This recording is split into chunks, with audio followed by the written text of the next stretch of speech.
तो स्वागत है आपका राजस्थान ज्योग्राफी की इस अमेजिंग क्लास में। राजस्थान ज्योग्राफी की रिवीजन क्लास है, हमने कल से स्टार्ट की थी और आज की इस क्लास में हम पढ़ने वाले हैं राजस्थान का निर्माण स्वरूप के बारे में।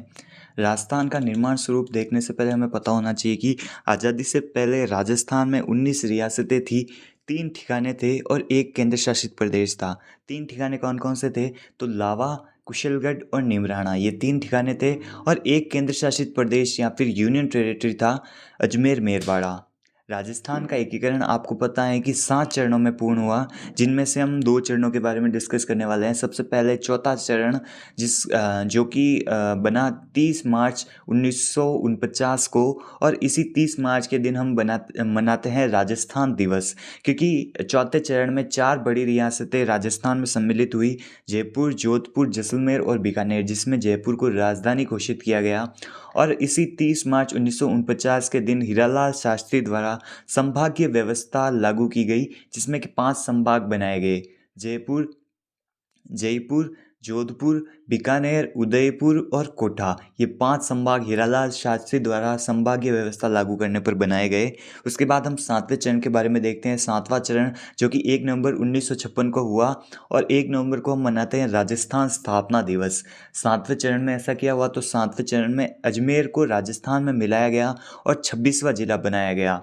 जो अजमेर जो चीफ कमिश्नरी क्षेत्र है या फिर जिसे हम केंद्र शासित प्रदेश भी कह सकते हैं, वो था, उस अजमेर को राजस्थान में एक ज़िले का दर्जा मिला और इसे 26वां जिला बनाया और इसे जयपुर संभाग में सम्मिलित किया गया। 7वें चरण के बाद 1 नवंबर 1956 के बाद जो ज़िले बने उनका क्रम इस अनुसार है: येकट्री कैंट, धौलपुर, बीडीआर का हक, प्रतापगढ़। इसमें 26 से कैसे 33 ज़िले बने उसका दे रखा है। 27वां जिला बना धौलपुर। धौलपुर बना 15 अप्रैल 1982 में और इस टाइम राजस्थान के जो मुख्यमंत्री थे वो थे शिवचरण माथुर।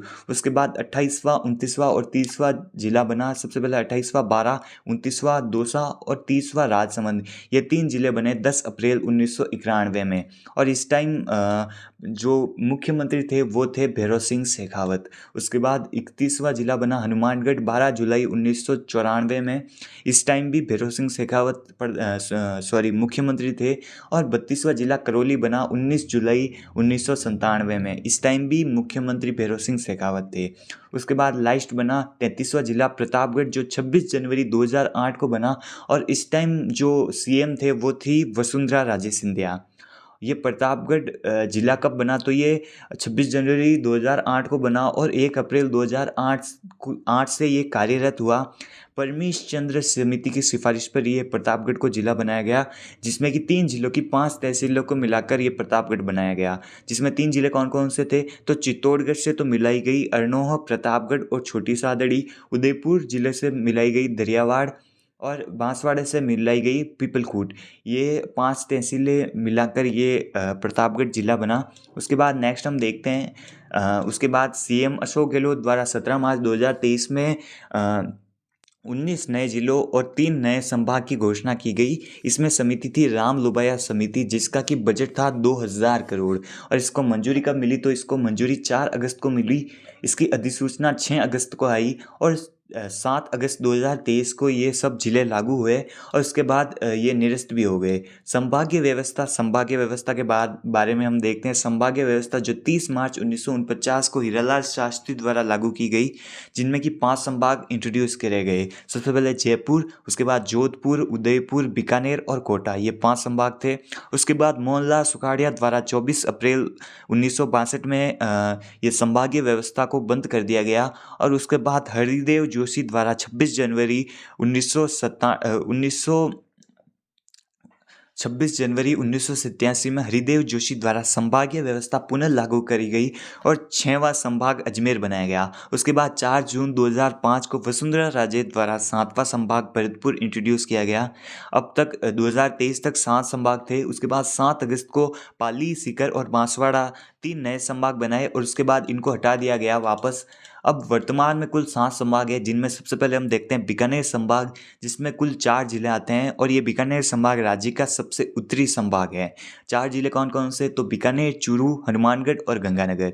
अजमेर संभाग जिसमें 6 जिले आते हैं, जिसे राज्य का मध्यवर्ती संभाग कहते हैं, और ये जो अजमेर संभाग है वो सर्वाधिक संभागों के साथ सीमा साझा करता है।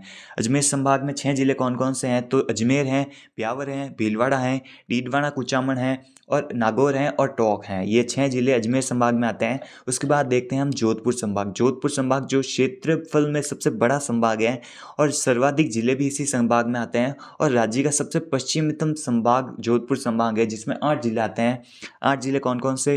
तो जोधपुर, बालोतरा, जैसलमेर, बाड़मेर, जालोर, पाली, फलौदी और सिरोही। ये 8 जिले जोधपुर संभाग में आते हैं।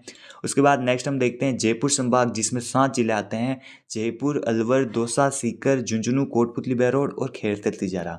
उसके बाद नेक्स्ट हम देखते हैं भरतपुर संभाग, जिसमें 5 जिले आते हैं और ये राज्य का सबसे पूर्वतम या फिर पूर्ववर्ती संभाग हैं, और राज्य का सबसे छोटा संभाग भी यही है, जिसमें 5 जिले आते हैं। कौन कौन से? तो भरतपुर क्षेत्रफल में सबसे छोटा है, भरतपुर, डींग, धौलपुर, करौली और सवाई माधोपुर। उसके बाद उदयपुर संभाग, जिसमें कि 7 जिले आते हैं और राज्य का सबसे दक्षिणतम संभाग है, जिसमें 7 जिले कौन कौन से आते हैं? तो उदयपुर आता है, बांसवाड़ा आता है, डूंगरपुर आता है, चित्तौड़गढ़ आता है, प्रतापगढ़, राजसमंद और सलूम्बर। ये 7 जिले आते हैं। उसके बाद लास्टली कोटा संभाग, जो कि जिसमें कि 4 जिले आते हैं, कोटा, बूंदी, बारा और झालावाड़। ये 4 जिले इसमें आते हैं, जिसमें कोई भी नया जिला सम्मिलित नहीं किया गया।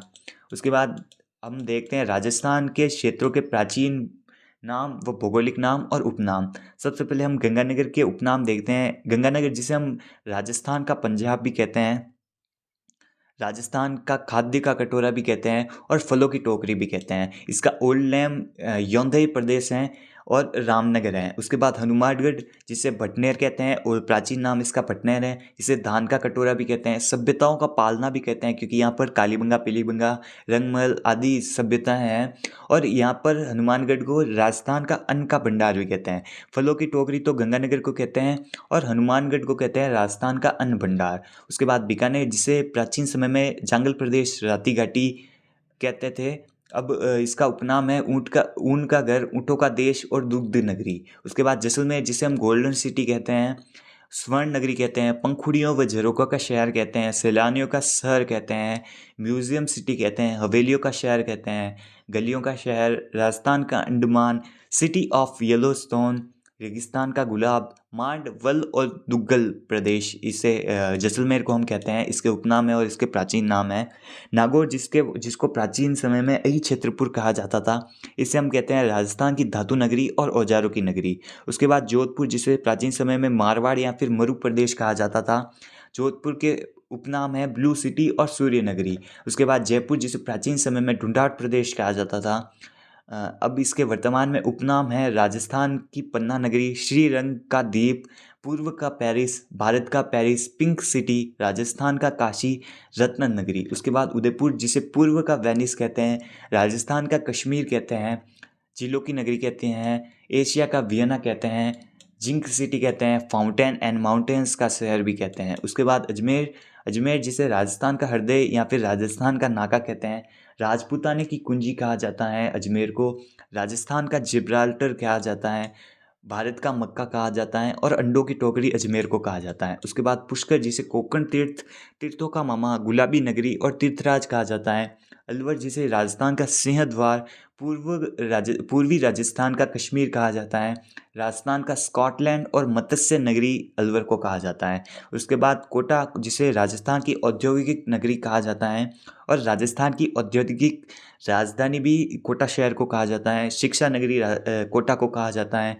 राजस्थान का नालंदा कोटा को कहा जाता है। उद्यानों व बगीचों का शहर कोटा को कहा जाता है और राजस्थान का कानपुर कोटा है। उसके बाद भीलवाड़ा, जिसे टेक्सटाइल सिटी कहा जाता है, अब्रक नगरी, वस्त्र नगरी और राजस्थान का मैनचेस्टर भीलवाड़ा को कहा जाता है। उसके बाद जालोर, जिसे ग्रेनाइट सिटी और प्राचीन समय में जबालीपुर औरंगजेब के आक्रमण के बाद इसका नाम जलालाबाद कर दिया। तो ओल्ड नेम तो दो हैं, जबालीपुर और जबाली ऋषि के कारण इसका नाम जबालीपुर पड़ा। और अलाउद्दीन खिलजी ने इसका नाम जलालाबाद रखा और इसे राजस्थान की ग्रेनाइट सिटी कहा जाता है। उसके बाद चित्तौड़गढ़, जिसका प्राचीन नाम है मध्यमिका और नगरी, जिसे अलाउद्दीन खिलजी ने खिजराबाद इसका नाम किया था। चित्तौड़गढ़ का उपनाम है सीमेंट नगरी, राजस्थान की सीमेंट नगरी और किले और महलों की नगरी। उसके बाद बांसवाड़ा, जिसे 100 द्वीपों का शहर कहा जाता है, सुनहरे द्वीपों का शहर और आदिवासियों का शहर कहा जाता है। उसके बाद डूंगरपुर, जिसे पहाड़ों की नगरी कहा जाता है। उसके बाद झालावाड़, जिसको सबसे नवीनतम रियासत कहा जाता है, और राजस्थान का नागपुर झालावाड़ को कहा जाता है। राजस्थान का कानपुर तो कोटा है, नागपुर झालावाड़ है। झालावाड़ में ही एक तहसील आती है झालरापाटन, जिसे हम घंटियों का शहर कहते हैं। उसके बाद नेक्स्ट हम देखते हैं बूंदी, जिसे बावड़ियों का शहर कहते हैं, छोटा काशी कहते हैं और वृंदावती कहते हैं। उसके बाद डींग, जिसे दीर्घवती कहते हैं और जल महलों की नगरी डींग को कहा जाता है। उसके बाद टोंक, जिसे नवाबों की नगरी और राजस्थान का लखनऊ कहा जाता है। भरतपुर, जिसे राजस्थान का प्रवेश द्वार कहा जाता है, और बारां, जिसे वराह नगरी कहा जाता है। उसके बाद कुछ उपनाम है, जिसे तीर्थों का भांजा किसे कहते हैं, तो तीर्थों का भांजा तो है मचकुंड धौलपुर। तीर्थों का राजस्थान का जलियांवाला बाग है, मानगढ़ धाम बांसवाड़ा। राजस्थान का खजुराहो है किराड़ू मंदिर बाड़मेर। राजस्थान का मिनी खजुराहो है बंड देवरा बारा, जो हड़ूती का खजुराहो भी किसे कहा जाता है। उसके बाद राजस्थान का भुवनेश्वर जो है वो है ओसिया के मंदिर जोधपुर। उसके बाद राजस्थान की एलोरा कहा जाता है केलवा की गुफा झालावाड़। उसके बाद राजस्थान का गौरव कहा जाता है चित्तौड़गढ़ दुर्ग, खेजड़ी और बाजरा को। तो आज की क्लास में हमने राजस्थान का सामान्य परिचय पूर्ण कर लिया है। कल की क्लास में हम देखने वाले हैं राजस्थान के जो भौतिक प्रदेश हैं उनके बारे में देखने वाले हैं। तो आप वीडियो को लाइक कर दीजिएगा और चैनल को सब्सक्राइब कर दीजिएगा।